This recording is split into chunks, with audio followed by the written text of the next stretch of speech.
안녕하십니까. 홍익대학교 전자전기융합공학과 교수 조한진입니다. 이번 시간은 인공지능의 개요와 심층신경망으로 불리는 DNN에 대해 학습하도록 하겠습니다.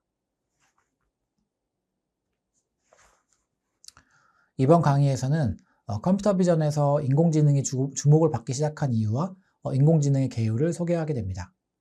또한 가장 기본적인 인공지능 구조 중 하나인 심층신경망의 개념과 학습 과정을 학습하게 됩니다.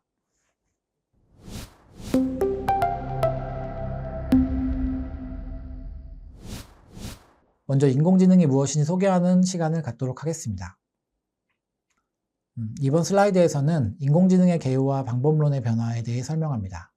먼저 과거의 규칙 기반 방법론은 사람이 직접 영상을 보고 규칙을 정의하고 구현하는 방식을 의미합니다.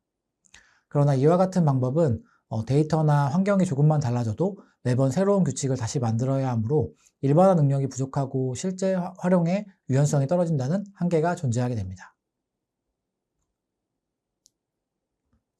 이에 비해 학습 기반 방법론, 즉 인공지능 접근법은 데이터 자체로부터 규칙과 필터를 자동으로 학습하는 방식입니다. 사람이 일일이 규칙을 짜는 대신 모델이 수많은 예시를 관찰하면서 일반화된 판단 기준을 스스로 형성하게 됩니다. 이 방식은 환경 변화에도 적응력이 높아서 현재 연구와 산업에서 주류로 자리잡고 있습니다. 그리고 기존에 사용되는 규칙 기반의 방법은 주로 전처리나 후처리 같은 보조적인 역할에 제한적으로 사용되게 됩니다.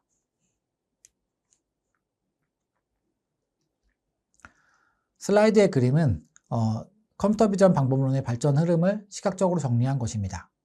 큰 틀에서 보면 규칙 기반과 학습 기반으로 나눌 수 있으며 학습 기반 방법론은 다시 전통적 비신경망 모델과 신경망 모델로 구분되게 됩니다. 마지막으로 신경망 모델은 얕은 구조에서 시작해 오늘날의 딥러닝으로 확장되었습니다. 이번 슬라이드에서는 전통적인 프로그래밍 방식과 머신러닝의 차이를 비교합니다. 전통적인 프로그래밍 방식은 문제 해결 절차를 사람이 직접 정의하는 방식입니다. 개발자가 모든 규칙을 코드로 작성해야 하고 새로운 상황이 생길 때마다 다시 수정해야 합니다. 반면 머신러닝은 데이터를 통해 규칙을 스스로 학습하고 일반화합니다. 그래서 개발자는 세세한 규칙을 일일이 짜는 대신 알고리즘과 데이터를 준비하는 역할을 맡게 됩니다. 이러한 특성 때문에 영상 처리 분야에서도 기존의 규칙 기반 알고리즘이 점차 학습 기반 머신러닝 모델로 대체되고 있습니다. 규칙 기반 방식은 조명이나 배경이 조금만 달라져도 성능이 크게 저하되는 경우가 많았지만 머신러닝은 다양한 데이터를 학습하면서 일반화 능력을 확보하고 사람이 직접 정의하기까지 어려운 그런 특징까지 스스로 추출할 수 있습니다. 머신러닝의 강점은 여기서 분명하게 드러납니다. 환경이 달라지더라도 재학습을 통해 쉽게 적응할 수 있고 복잡한 패턴을 인식하는 능력도 훨씬 뛰어납니다. 또한 분류, 검출, 인식 등 여러 가지 문제를 폭넓게 다룰 수 있으며 규칙 기반 방법보다 훨씬 높은 정확도와 안정성을 보여줍니다.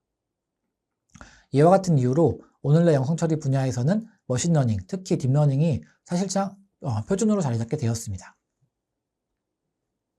이번 슬라이드에서는 인공지능을 계층적으로 구분하여 설명합니다. 먼저 인공지능은 사람의 지능적 행동을 모방하는 기술의 큰 틀을 의미를 합니다. 그 하위는 머신러닝이 있으며 이는 데이터로부터 학습을 하는 그런 기술을 의미하게 됩니다. 머신러닝 안에서도 딥러닝은 인공신경망을 여러 층으로 깊게 쌓아 복잡한 패턴을 학습합니다. 최근 각광받고 있는 생성형 AI는 어떤 단순한 분류나 예측을 넘어서 조건에 따라 새로운 데이터를 생성하는 그런 능력을 가지게 됩니다. 대표적으로는 VAE, GAN, LLM 등이 있습니다. 이번 슬라이드에 나와 있는 구조도는 인공지능, 머신러닝, 그리고 딥러닝, 생성형 AI로 이어진 어떤 계층적인 발전 흐름을 보여주게 됩니다. 다음으로 머신러닝에서 말하는 학습의 의미에 대해서 살펴보도록 하겠습니다. 머신러닝에서 학습이란 데이터 속에서 숨어있는 규칙과 패턴을 어떤 모델이 스스로 찾아내는 과정을 말합니다. 모델은 주어진 데이터를 바탕으로 내부의 파라미터를 조정하고 이를 통해 앞으로 들어올 새로운 데이터에 대해서 더 정확하게 예측할 수 있도록 훈련되게 됩니다. 이 과정에서의 핵심은 일반화입니다. 단순히 과거 데이터에 맞춰주게 된다고 하면은 실제 환경에서는 성능이 떨어질 수밖에 없습니다. 따라서 새로운 데이터에서도 안정적으로 잘 동작할 수 있을 때 비로소 진정한 의미의 학습이 이루어졌다고 할 수 있습니다. 머신러닝의 학습 과정에 대해서 좀 더 세부적으로 알아보도록 하겠습니다. 머신러닝의 학습은 먼저 어떤 문제인지를 해결할 것인지 문제 정의를 명확하게 해야 됩니다. 예를 들어서 어떤 고양이와 개를 구분하는 문제인지 아니면 특정 질병을 예측하는 문제인지에 따라서 어떤 접근 방식이 달라지게 됩니다. 그 다음은 데이터를 모으는 단계입니다. 데이터를 얼마나 다양하고 충분히 확보하느냐가 학습 성능을 크게 좌우하게 됩니다. 이때 수집된 데이터는 스스로 사용하기 어려운 경우가 많기 때문에 데이터 전처리 과정을 통해서 새로운 데이터로 조금 더 개선되게 됩니다. 이 과정에서 노이즈를 제거하거나 빠진 값을 보정하거나 아니면 모델이 이해할 수 있는 형태로 변환하는 작업 등이 이루어지게 됩니다. 그 다음으로는 적절한 모델 선택의 단계가 있습니다. 문제의 성격에 따라서 간단한 선형 모델을 선택할 수도 있고 복잡한 심층 신경망을 사용할 수도 있습니다. 이렇게 모델을 준비한 뒤 본격적인 어떤 학습이 진행되게 되는데 이때 모델은 주어진 데이터를 반복적으로 보면서 내부의 파라미터를 조정하고 패턴을 학습합니다. 학습이 끝나게 되면은 평가가 뒤따르게 되는데 새로운 데이터나 검증된 데이터를 통해서 모델이 얼마나 잘 동작하는지를 확인하는 것입니다. 그리고 결과가 충분히 만족스럽지 못하다고 하면은 모델 개선의 과정을 거치게 됩니다. 여기에서는 하이퍼 파라미터를 조정하거나 더 많은 데이터를 확보하는 등의 여러 시도를 반복하면서 모델의 성능을 끌어올리게 됩니다. 마지막으로는 이렇게 다듬어진 모델들을 실제 문제 상황에 적용을 해보게 됩니다.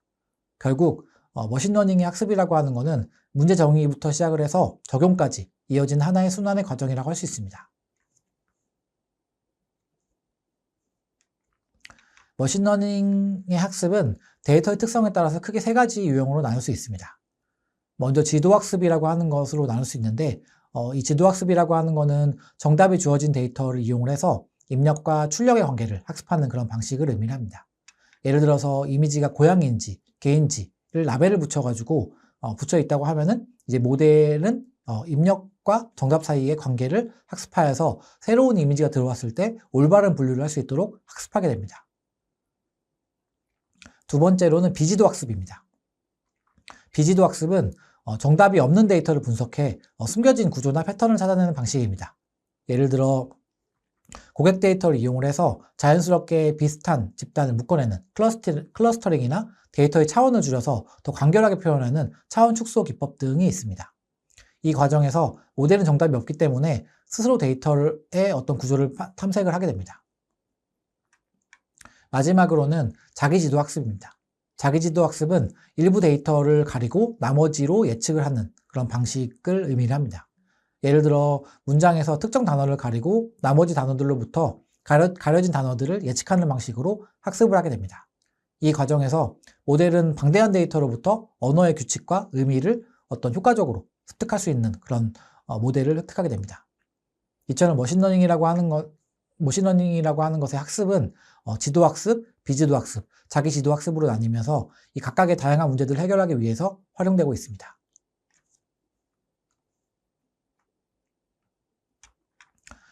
머신러닝을 이해하기 위해서는 먼저 기본적인 용어들을 정확하게 아는 것이 중요합니다.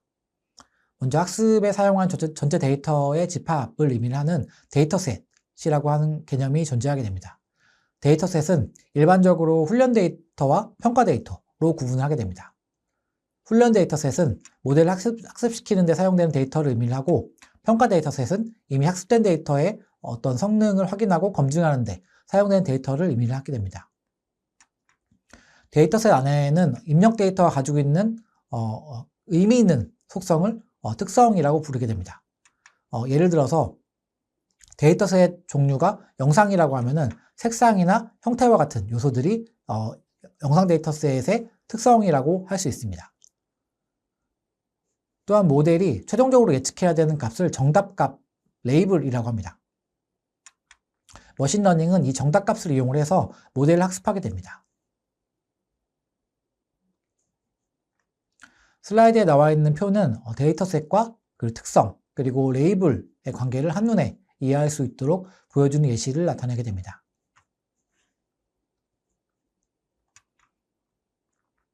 머신러닝 학습할 때 중요한 다른 개념은 실제값과 예측값입니다. 먼저 실제값은 관측된 참값이거나 모델이 최종적으로 맞춰야 되는 정답값을 의미합니다. 보통 우리가 학습하는 훈련 데이터나 테스트 데이터에 포함되어 있는 레이블들이 바로 이 실제값에 해당하게 됩니다. 반면 예측값은 학습된 모델이 새로운 입력 데이터에 대해서 계산해서 내놓은 결과를 뜻합니다. 모델의 성능은 이 예측값과 실제값이 얼마나 가까운지에 따라서 평가할 수 있습니다. 따라서 머신러닝의 어떤 핵심이라고 할 수 있는 것은 실제값과 예측값 사이에 차이를 줄이는 데 있습니다. 이 차이를 우리는 오차라고 부르고 오차가 줄어들수록 모델의 성능이 좋아졌다라고 말할 수 있습니다. 이 오른쪽에 나와 있는 그래프에서 볼 수 있듯이 실제값과 예측값이 일치할수록 점들이 어떤 대각선이 점점 가깝게 위치하게 되고 그만큼 모델이 정확하게 학습된다고 판단할 수 있습니다. 이제 학습 기반의 딥러닝 모델 중에서도 최근에 비약적인 발전을 이루고 있는 딥러닝에 대해서 설명을 드리도록 하겠습니다. 딥러닝은 인공신경망을 여러 층으로 깊게 쌓아 올려 복잡한 비선형 데이터 패턴을 학습하는 방법을 의미하게 됩니다. 이러한 구조 덕분에 이미지 인식이나 음성 처리, 그리고 자연어 처리와 같은 다양한 분야에서 기존 알고리즘보다 훨씬 뛰어난 성능을 보여주고 있습니다. 딥러닝이 빠르게 발전할 수 있었던 이유는 크게 두 가지입니다. 첫 번째는 인터넷과 디지털 기기의 확산으로 대규모 데이터가 축적이 되었고, 두 번째는 GPU와 같은 고성능 연산 자원이 등장하면서 복잡한 연산을 효율적으로 처리할 수 있게 되었기 때문입니다. 또한 딥러닝의 중요한 특징 중에 하나는 사람이 직접 특성을 정의하지 않아도 된다는 점입니다. 모델이 스스로 의미 있는 특징을 추출하기 때문에 복잡하고 고차원적인 문제를 매우 효과적으로 해결하게 됩니다. 표의 내용을 보면 알 수 있듯이 딥러닝은 대량의 비정형 데이터를 기반으로 전통적인 머신러닝에 비해서 훨씬 다양한 문제에 적용할 수 있습니다. 이러한 특성 덕분에 기존 기술로는 극복하기 어려웠던 문제들을 해결하는 데 널리 활용되고 있습니다.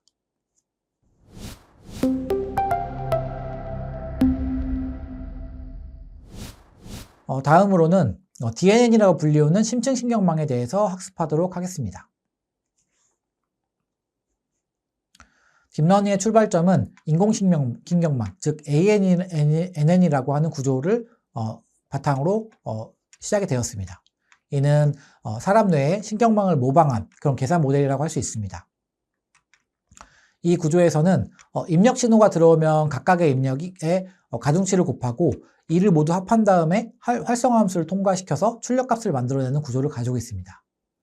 아래의 그림을 보면 왼쪽은 실제 생물학적 뉴런 구조를 나타내고 오른쪽은 이를 단순화해서 표현한 어떤 퍼셉트론의 모델을 보여주게 됩니다. 즉 생물학적 뉴런이 자극을 받아서 신호를 내보내듯이 퍼셉트론도 입력을 받아서 계산을 한 다음에 출력 신호를 전달하는 형태를 가지고 있습니다. 이렇게 인간의 신경구조를 컴퓨터 연산에 적용한 것이 바로 인공신경망의 핵심 개념입니다.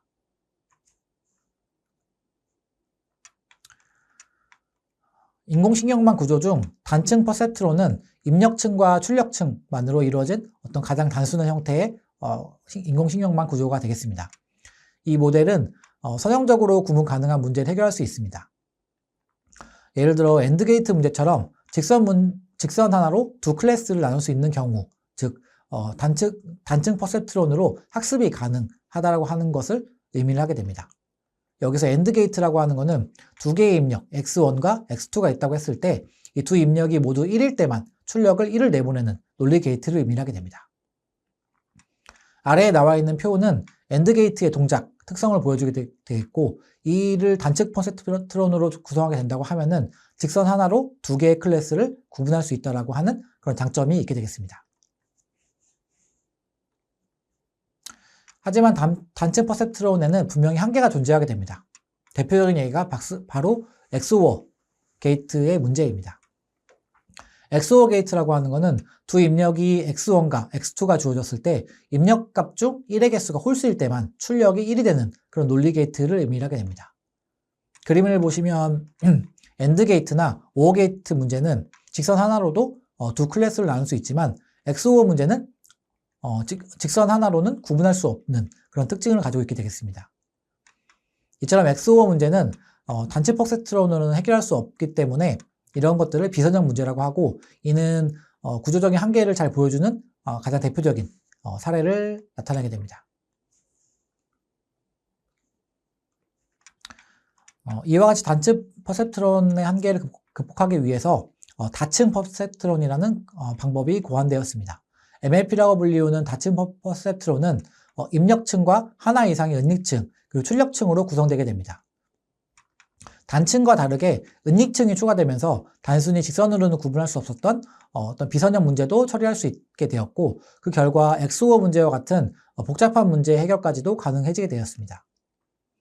아래의 표는 XOR의 어떤 동작 논리를 보여주게 되겠고, 이를 다층 모델로 구현하게 된다고 하면은 비선형 문제도 해결할 수 있다는 장점을 보여주는 그런 예시가 되겠습니다. DNN이라고 불리는 신층 신경망은 앞서 살펴본 다층 퍼셉트론이 더 깊어진 형태를 의미하게 됩니다. 여러 개의 은닉층을 포함하고 있게 되겠고, 이러한 구조를 통해서 딥러닝의 핵심 모델로 활용되게 됩니다. 입력층에서는 데이터를 받아들이고, 은닉층에서는 다양한 특징들을 추출을 하고, 출력층에서는 최종 결과를 예측하게 되는 그런 구조를 가지고 있습니다. 슬라이드에 나와 있는 그림은 입력층과 다수의 은닉층 그리고 출력층으로 이어지는 DNN의 구조를 보여주고 있으며, 문제의 복잡성이 높을수록 이러한 심층 구조에 큰 효과를 발휘한다는 점을 보여주게 됩니다. 학습 과정에서는 각 은닉층의 가중치와 편향이 반복적으로 업데이트되면서 모델의 비선형성이 강화되는 그런 특징을 가지고 있게 되겠습니다.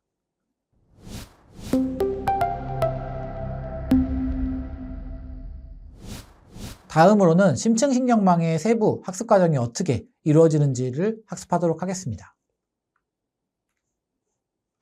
심층신경망은 학습이 총 크게 6가지 단계로 구성이 되게 됩니다. 이 6단계를 한번 거치는 것을 에포옥이라고 부르게 되는데, 이 에포옥이라고 하는 것은 모든 학습 데이터를 한 번씩 모델에 통과시키는 과정을 의미하게 됩니다. 순전파 단계에서는 입력 데이터를 받아서 출력값을 계산을 하고 출력층에서 최종 예측 결과를 만들어내는 과정을 의미하게 됩니다. 이어서 손실 단계에서는 예측값과 실제값 사이의 차이를 구하게 되며, 역전파 단계에서는 이 손실을 다시 네트워크로 전달하게 되면서 각 가중치가 얼마나 손실을 기여했는지를 계산하게 됩니다. 이후 기울기 계산과 옵티마이저 적용 단계를 통해서 파라미터를 실제 업데이트하면서 모델이 점점 더 좋은 성능을 낼 수 있도록 학습이 진행되게 됩니다. 이번 슬라이드에서는 학습 과정의 첫 단계인 순전파에 대해서 설명을 드리도록 하겠습니다. 순전파란 입력 데이터를 받아서 뉴런을 거쳐 출력 결과를 생성하는 과정을 나타내게 됩니다. 입력값은 각 입력별 가중치를 곱해 뉴런으로 전달되게 되며, 이 과정에서는 가중치는 입력의 중요도를 의미하고 학습을 통해 조정이 되게 됩니다. 전달된 값에는 편향이 더해지고 마지막으로 활성화 함수를 통해서 출력으로 변환을 하게 됩니다. 이러한 활성화 함수는 단순한 선형 계산을 넘어서 복잡한 패턴을 학습할 수 있도록 비선형성을 부여하게 됩니다. 슬라이드의 그림을 보시면 생물학적 뉴런 구조와 이를 수학적으로 단순한 퍼셉트론의 구조가 함께 표시되어 있습니다. 입력이 가중치가 결합되고 어떤 그 활성화 함수를 거치면서 출력으로 이어지는 과정을 시각적으로 확인할 수 있습니다. 이번 슬라이드에서는 학습 과정의 두 번째 단계인 출력 측 처리에 대해 설명드리도록 하겠습니다. 출력층은 앞 단계에서 전달된 값을 바탕으로 최종 예측 값을 만들어내는 역할을 해주게 됩니다. 분류 문제에서는 확률 값으로 표현이 되면서 회귀 문제에 대해서는 연속적인 수치로 표현이 되게 됩니다. 출력층에 사용하는 활성화 함수는 문제 유형에 따라서 달라지게 됩니다. 예를 들어 회귀 문제에서는 별도의 활성화 함수 없이 가정값 그대로 출력으로 사용할 수 있고, 이진 분류 문제에서는 시그모이드 함수, 다중 클래스 문제에서는 소프트맥스 함수를 활용하여서 출력층을 만들어내는 역할을 해주게 됩니다. 따라서 출력층은 학습된 모델이 최종적으로 어떤 결과를 내놓을지를 결정하는 그런 단계라고 할 수 있습니다. 세 번째 단계는 손실 계산입니다. 손실 계산은 모델이 예측한 값과 실제 정답값 사이의 차이를 수치로 계산하는 과정을 의미하게 됩니다. 손실이 크다는 것은 예측이 부정확하다는 것을 의미를 하며, 학습의 목표는 이 손실을 줄이는 방향으로 가중치와 편향을 업데이트하는 것입니다. 손실 함수는 문제의 유형에 따라서 다르게 선택됩니다. 예를 들어서 회귀 문제는 평균 제곱 오차나 평균 절대 오차 등이 주로 사용이 되고, 분류 문제에서는 교차 엔트로피 함수가 대표적으로 사용이 되게 됩니다. 즉, 손실 함수는 모델의 성능을 정량적으로 평가하고 개선 방향을 제시하는 핵심 지표라고 할 수 있습니다. 네 번째 단계는 옵티마이저입니다. 옵티마이저는 앞서 계산된 손실을 최소화하기 위해서 파라미터를 효율적으로 업데이트하는 알고리즘을 의미합니다. 가장 기본적인 방법은 경사하강법으로 손실 함수의 기울기를 계산을 하고 이를 반대 방향으로 이동하면서 손실값을 줄여나가는 그런 방향으로 계산하는 알고리즘을 의미하게 됩니다. 이때 이동 크기를 결정하는 요소가 학습률을 나타내고, 학습률이 너무 크게 되면 발산할 수 있고 너무 작으면 수렴 속도가 느려질 수 있습니다. 가중치가 업데이트되는 수식을 통해서 손실 함수의 기울기를 따라 이동하는 원리를 확인할 수 있습니다. 이번 슬라이드에서는 다양한 옵티마이저들을 비교해 보도록 하겠습니다. 아래 그림은 옵티마이저의 발전 과정을 보여줍니다. GD라고 불리는 경사하강법은 모든 데이터를 사용해 계산을 하기 때문에 정확하지만 느리다는 특징이 있게 되겠습니다. 이를 보완한 SGD는 일부 데이터만 사용해서 빠르지만 불안정하다는 특징이 여전히 존재하게 됩니다. 그래서 모멘텀이라는 개념이 도입되어 학습 과정에서 발생되는 어떤 진동을 줄이게 되었고, 이어서 NAG는 이동할 위치를 미리 예측해 더 빠르고 효율적인 학습을 가능하게 했습니다. 이후 적응적인 알고리즘들이 더 등장하게 되었는데, 아다그레드는 변수마다 학습률을 다르게 주지만 시간이 지나면 학습률이 지나치게 줄어드는 문제가 있었습니다. 이를 보완한 것이 RMS 프롭이라고 하는 거며, 최근에는 아담이 가장 널리 쓰이고 있습니다. 마지막으로는 나담이나 아담의 NAG를 결합해 더 빠르고 안정적인 알고리즘을 제공을 하는 그런 기법들도 많이 탄생을 하고 있습니다. 이번 페이지에서는 앞에서 살펴본 여러 가지 옵티마이저의 특징 및 장단점을 알기 쉽게 표로 정리하였습니다. 기본적인 경사하강법은 모든 데이터를 사용해 기울기를 계산하는 방식이지만 정확한 거에 비해 계산 비용이 너무 크다라는 그런 단점이 있게 되겠습니다. 확률적 경사하강법은 데이터를 무작위로 선택해 빠르게 학습을 할 수 있지만 조금 불안정하다는 그런 특징이 있게 되겠습니다. 모멘텀 기법은 이전 기울기를 반영한 학습을 더 안정적으로 하고, 나담이나 아담과 같은 알고리즘은 학습률을 자동으로 조정하면서 수렴 속도를 높이고 안정성을 확보하는 그런 기법들이 되겠습니다. 이 표는 각각의 옵티마이저가 어떤 특징을 가지고 있고 어떤 장단점을 지니는지를 비교할 수 있게 정리가 되어 있기 때문에, 이를 통해서 어떤 문제 상황에 따라서 적당한 옵티마이저를 선택하는 것이 중요합니다. 다섯 번째 단계는 역전파 단계입니다. 역전파는 출력층에서 계산된 어떤 손실을 기준으로 오차를 거꾸로 전달하는 과정을 의미하게 됩니다. 이를 통해서 각 층의 가중치가 손실에 얼마나 기여했는지를 계산할 수 있습니다. 이 과정을 통해서 연쇄 미분법을 활용하여 각 층별로 기울기를 구하게 되며, 이렇게 계산된 기울기를 바탕으로 옵티마이저가 가중치를 업데이트하게 됩니다. 즉, 역전파는 모델이 학습을 통해서 점점 더 정확해질 수 있도록 하는 핵심 메커니즘이라고 할 수 있습니다. 마지막으로 여섯 번째 단계는 활성화 함수입니다. 활성화 함수는 단순히 선형 계산에서 비선형을 추가해서 어떤 모델이 복잡한 패턴을 학습할 수 있도록 하는 그런 특징을 부여하게 됩니다. 활성화 함수의 종류에 따라서 모델 성능과 학습 특성이 크게 달라지게 됩니다. 대표적인 어떤 활성화 함수로는 시그모이드 함수라는 것이 있고, 출력을 0과 1 사이로 제한되게 되어서 출력층을 사용하게 됩니다. 그리고 하이퍼볼릭 탄젠트 함수 같은 경우에는 마이너스 1과 1 사이의 값을 출력하며 평균이 0에 가까운 분포를 가지는 것이 특징입니다. 렐루 함수는 은위층에서 널리 사용되는 그런 함수이며 간단하면서도 효과적으로 비선형성을 부여하는 그런 특징이 있게 되겠습니다.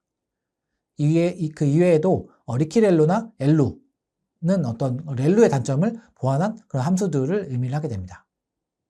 슬라이드의 그래프를 보시면 아시겠지만 각각의 활성화 함수들이 어떤 곡선을 그리는지 시각적으로 확인할 수 있는 그런 그림들이 되겠습니다. 지금까지 인공지능의 개요와 심층신경망의 어떤 기본 내용들에 대해서 살펴보았습니다. 첫 번째로는 인공지능의 개요에서는 인공지능이 발전해온 배경과 그 필요성을 이해할 수 있었습니다. 두 번째로는 심층신경망의 개요에서는 인공신경망의 기본 구조와 특징에 대해서 살펴보았고, 세 번째로는 심층신경망의 학습 과정에 대해서 순전파, 손실함수, 역전파와 같은 핵심 기법들을 통해 학습이 이루어지는 원리를 확인하였습니다. 오늘의 이 학습을 통해서 인공지능이 발전해온 어떤 이유와 인공신경망에서 활용되는 주요 개념과 기법들에 대한 기초를 이해할 수 있었습니다. 이번 강의는 여기까지이며 다음 시간에 이어서 진행하도록 하겠습니다.